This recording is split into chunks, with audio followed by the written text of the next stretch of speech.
Dirty folks, dirty folks, dirty folks. No soap, no soap.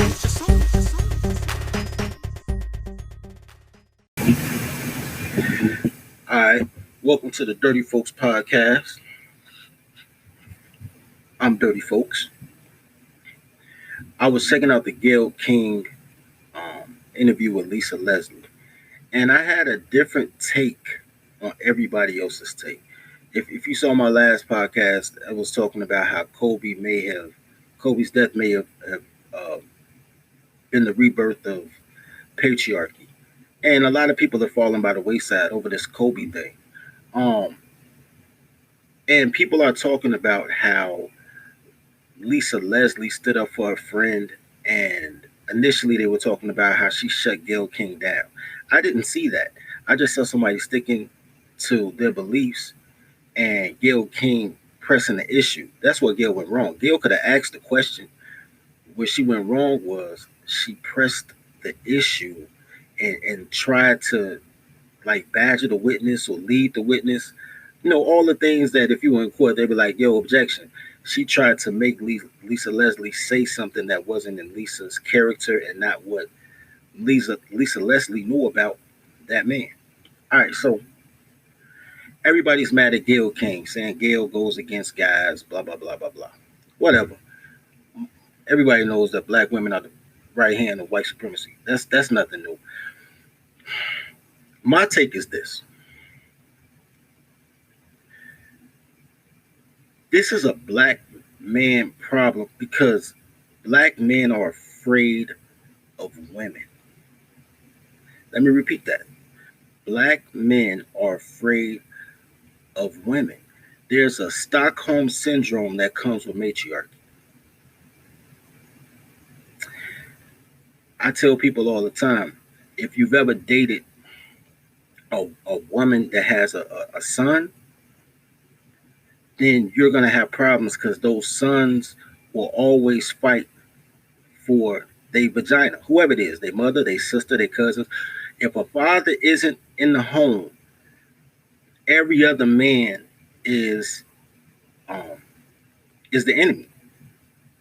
2 years old, they mean mugging. A 2-year-old would think he can fight a grown man over his mother.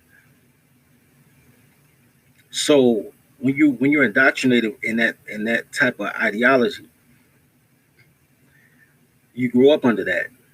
And I tell people all the time, you couldn't have slavery if it wasn't for the mothers telling their sons to stand down so the mother could make pretty babies. Um, you're indoctrinated in that to the point that when you're an adult, you're taught to black men are taught to always revere women. Don't hit women back. Um, women are smarter than men, which is not true at all. Um, they're taught that women are supposed to be bickery and belligerent, and whatever they do, um, it just has to be accepted. It's really they just toddlers throwing tantrums all the time, really self-absorbed. Um, but what happens is because most quote unquote black men just operate as males, they can be the what Lil Wayne had a lyric that said, "Man, mama, to you I'm your baby, but to them I am the man, mama."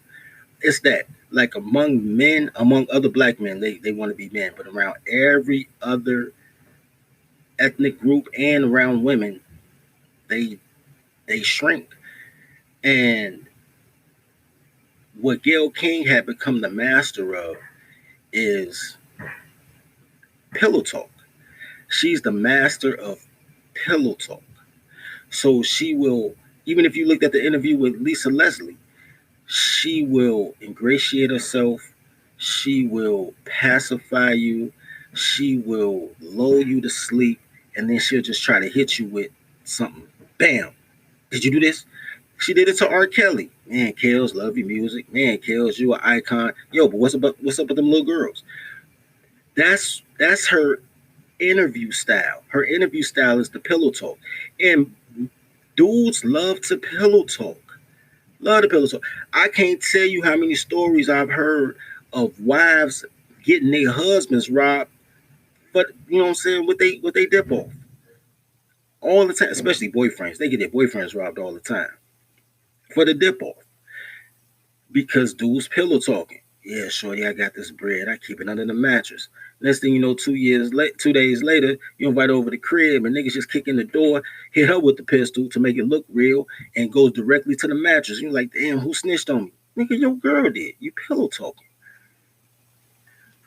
When Gayle interviews black men, they pillow talk because black men have they don't have they don't have common sense when it comes to women.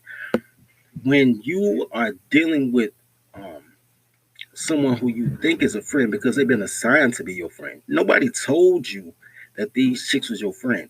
It's like as a guy, if I'm GD, I got friends that's BDs, that's Mickey Cobras, that's Vice Lords, all type of shit.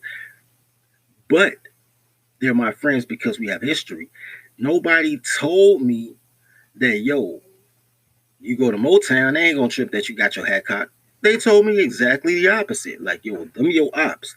Y'all might have the same skin tone, but them your ops. So man, you have to be careful when you're going to mess with some chick in the area you're not supposed to be in because you're gonna be surrounded by the ops. Nobody told you that you sleeping with the enemy. I'm telling you now, but nobody told you that. So what black men do is they try to reason and negotiate with terrorists. They don't go into those settings with women and say, I know that I'm dealing with someone who doesn't have my best interest in mind. They have their best interest in mind. And if we can make it a win win situation, then it's great. But if I don't feel like I'm winning, I'll walk away from the table. They don't do that. When they get around black women, especially older black women, they feel the need to rationalize. They feel the need to want to make the woman understand. They feel the need to explain their position, which is really a form of damn, what's the word I'm looking for? Um, anyway, proving that you did it is the worst I would add. Incriminate. You're really incriminating yourself by trying to validate what they said. It's no plead the fifth. There's no comment. There's no transition to another topic. Like, yo, you raped that chick? Man, let me tell you, dog. That chick, man, look, all I love is my wife. No, they don't do that. They be like, I ain't mess with that chick. Nigga, I'd be like, what chick? I don't know what chick you talking about. The only black man I've seen do that is the baby. The baby had an interview with with uh with Vlad TV. And Vlad was like, "Yo, what happened with that fight outside the Gucci Mane concert?" And he like, "What fight? I ain't won at no Gucci Mane concert." And Vlad had to pull out the tape. Like, we got the tape. You want to see it? He like, "Yeah, I don't know what you're talking about." They showed the tape. He was like, "Oh shit, nigga, that wasn't me. I was there, but that wasn't me. I forgot I was there." Like he played it. He played it perfect. But most black men, they get into those settings and they let somebody lull them to sleep and they start pillow talking on themselves. Lisa Leslie is a woman. So Lisa Leslie does not feel intimidated by another black woman.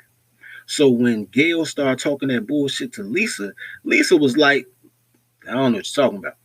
Because she didn't feel the need to prove anything. There was no sexual attraction, there was no Stockholm syndrome, there was no feeling like matriarchy dictates that you have to quote unquote prove you a man. She was like, I don't know what you're talking about. Lisa didn't do anything spectacular. She just stood her ground. And for some reason, black people think that was spectacular because they're not used to people standing their ground against these domestic terrorists, man. Anyway, that's my take on the Gayle King thing. The Gayle Kings can only exist because men talk too much. If it ain't no news, it ain't nothing to report. You feel me? I'm here for a purpose. I'm promoting a project. I'm promoting a book. Whatever the case is going on, I'm trying to save the kids. Whatever I came for, that's what I came for. All that other conversation, man, look, No information for the feds, bro. No info for the feds. Anyway, love each other as you love yourself.